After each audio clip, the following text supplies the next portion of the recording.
There are 32 NFL franchises. Some of them have had dynasty runs this century. Your Patriots, your Chiefs. Some of them have been genuinely bad for long stretches. Your Browns, your Raiders. And then there is a completely different category. The category that only has one team in it. The Dallas Cowboys, the most valuable sports franchise on the planet, the team with the most recognizable brand in football, the team that sells out every single game and moves more merchandise than anyone else in the league. And a team that has not been to an NFC Championship game since January 14th, 1996, 30 years ago. And I genuinely cannot think of a bigger gap between the story a franchise tells about itself and what is actually happening on the field. And a big reason for that gap has one name: Jerry Jones. Now, before we get into it, if you could hit the like button, I would really appreciate it. It helps the channel more than you know. And let me know in the comments, do you think the Cowboys ever win a Super Bowl while Jerry Jones is still the GM? Because I want to see where you guys land on that. And with that said, let's get into it. Part 1. The dynasty he actually built. Now, I want to be really clear about something before we are absolutely due. When Jerry Jones bought the Dallas Cowboys on February 25th, 1989, he walked into a financial disaster. The federal government had already foreclosed on 13% of the franchise. The team had gone 3-13 the year before. Tom Landry, who, by the way, had been there for 29 years and deserved a far better exit than what he got, was coaching a roster that had very little to offer. In year one, the Cowboys went 1-15, dead last in the entire NFL. And I'll be honest, at that moment in 1989, if you told Cowboys fans it was going to get a lot worse before it got better, most of them probably would have believed you. But Jones had brought in his college teammate, Jimmy Johnson, as head coach, and together they went to work. And what they built over the next 3 years is genuinely one of the most impressive turnarounds in NFL history. If you're gonna talk the talk, you gotta walk the walk. Hey, thanks to you guys, y'all did the walking, all right? By 1991, the Cowboys were 11-5 and back in the playoffs. By January of 1993, they were Super Bowl champions. And then they did it again in 1994, back to back. Troy Aikman, Emmitt Smith, Michael Irvin, the triplets. In their prime, this was the most dominant team in football and one of the most talented rosters the league had ever seen. And here is the thing about that roster entering 1994. They were not done. These players were young, the infrastructure was in place, the coaching was elite. Sources at the time suggested this team had a genuine chance at something that had never been done in NFL history, a three-peat.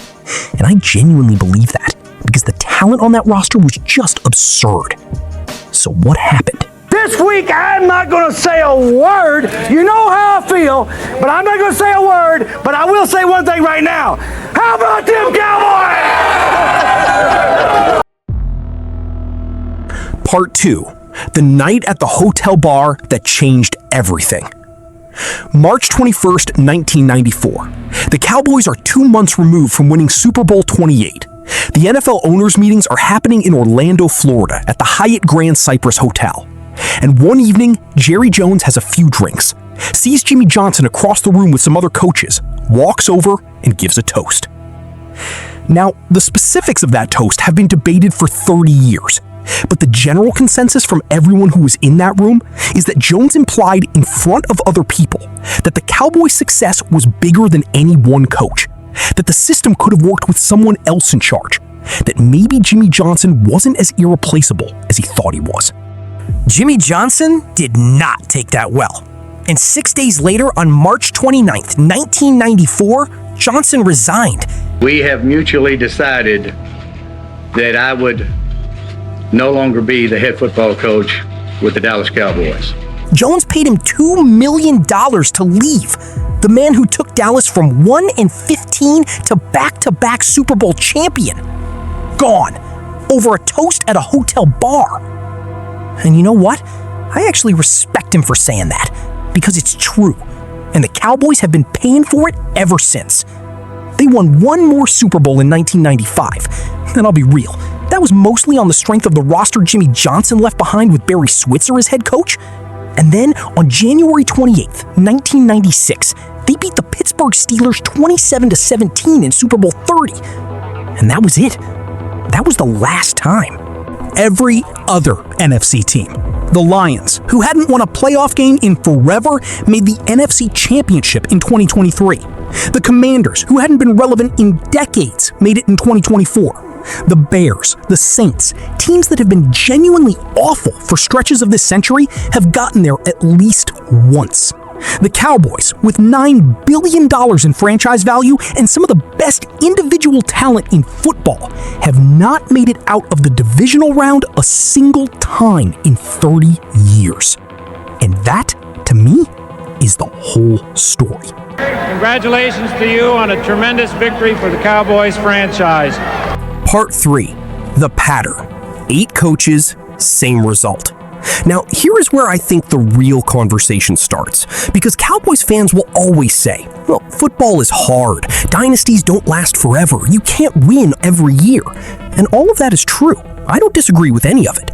But what I am saying is this. When you look at the Cowboys since 1996, you are not looking at a team that has been unlucky. You are looking at a team that has repeated the same organizational mistakes over and over again with the same person at the center of all of them. Since Jimmy Johnson left in 1994, the Dallas Cowboys have had 8 head coaches: Barry Switzer, Chan Gailey, Dave Campo, Bill Parcells, Wade Phillips, Jason Garrett, Mike McCarthy, and now Brian Schottenheimer. 8 coaches. And here is what every single one of those tenures had in common. Jerry Jones also serving as his own general manager, getting involved in personnel decisions, negotiating contracts personally, and making it very difficult for any football mind to operate with real autonomy. And I'll use the contract situation to illustrate this, because I think it's the clearest window into how this organization actually operates. In 2024, CeeDee Lamb, who led the entire NFL in receptions the year before and is genuinely one of the 2 or 3 best receivers in football, held out of training camp waiting for an extension. And Jerry Jones, when asked about it publicly, said he had no urgency to get the deal done. His own star receiver, no urgency. And then his own quarterback, Dak Prescott, publicly contradicted him on the same day. These type of guys, they want to come in and work and they want to get better. They're not settling for anything less than their best. Your starting quarterback is correcting you in front of cameras. That is not a sign of a well-run organization. That is a sign of one where the left hand and the right hand are not talking to each other. And that is a direct consequence of having the owner also serve as the general manager. And this is not a one-time thing. This is a pattern. Jones did the same thing with Dak Prescott's own extension, dragging it through the entire 2024 training camp before signing him on the eve of the season opener. And then, in 2025, the situation with Micah Parsons, who was one of the best defensive players in football and a genuine cornerstone of this franchise, ended with a trade. Not because Parsons wanted out, but because Jerry Jones refused to work with his agent, David Mulligetta, directly. And according to sources around the league, that personal issue with an agent cost the Cowboys one of the most irreplaceable players on their roster. Again! It is happening again. And if you are a Cowboys fan watching this, I genuinely feel for you, because the talent has been there. CeeDee Lamb is a top 3 receiver. Dak Prescott, when healthy, is a top 10 quarterback. They have had Pro Bowlers at multiple positions in the same window.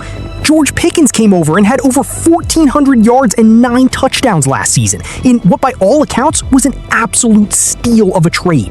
Javonte Williams had more rushing yards on fewer carries than Saquon Barkley last year, and more rushing touchdowns than Christian McCaffrey on fewer carries too. The talent is not the problem. It has never been the talent. Part 4. The press conferences, the promises, the spin. And through all of it, the coaches, the contract standoffs, the dysfunction, Jerry Jones has never genuinely accepted responsibility publicly. And I think that is the thing that frustrates Cowboys fans the most. Because Jones is genuinely one of the most charming people in professional sports. He is great in front of a microphone. He gives great quotes. He is endlessly entertaining as an owner. But there is a version of entertaining that works against winning. And I think Jerry Jones has been in that zone for the better part of 3 decades.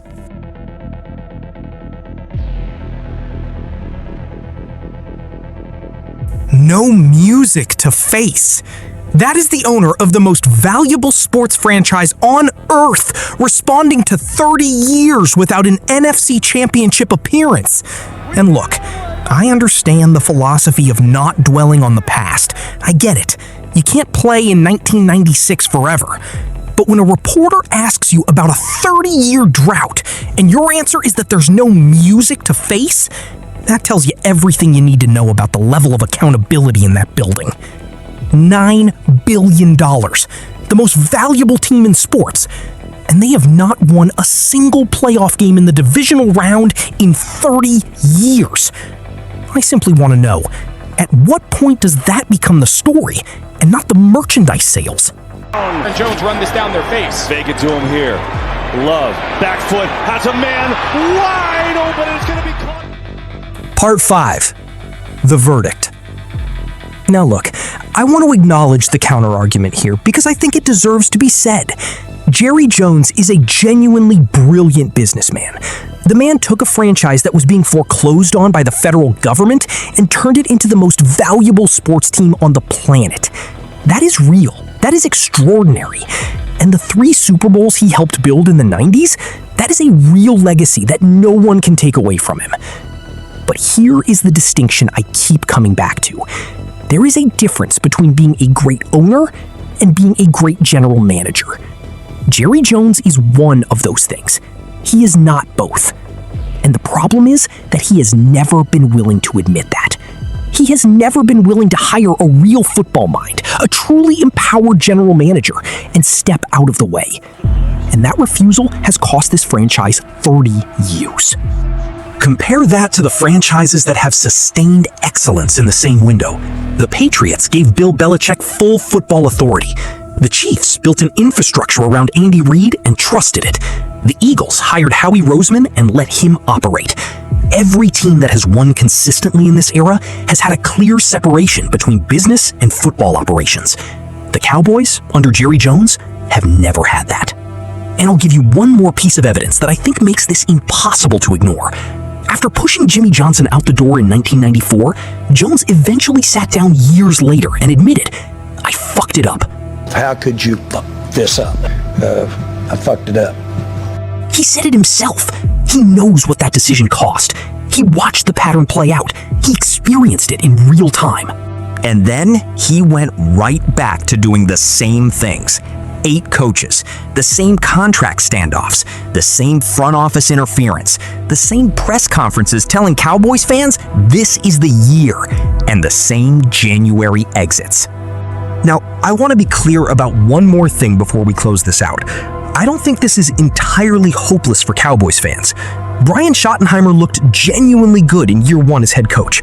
The offense was top 10 even in a down year for CeeDee Lamb.